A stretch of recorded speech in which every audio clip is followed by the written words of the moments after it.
ಹೇ ಶಾರದೆ ದಯ ಪಾಲಿಸು, ಈ ಬಾಳನು ಬೆಳಕಾಗಿಸು.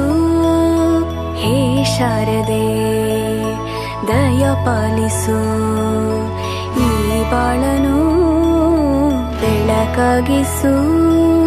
ನಾಳೆಗಳ ದಾರಿಯಲೇ ನಂಬಿಕೆಯ ನೆಲೆಯಾಗಿರಿಸು, ಮುನ್ನಡೆಸು. ಕೈ ಹಿಡಿದು ನಾವಾಡೋ ಪದ ಪದದಲ್ಲೂ ಸಂಚರಿಸು.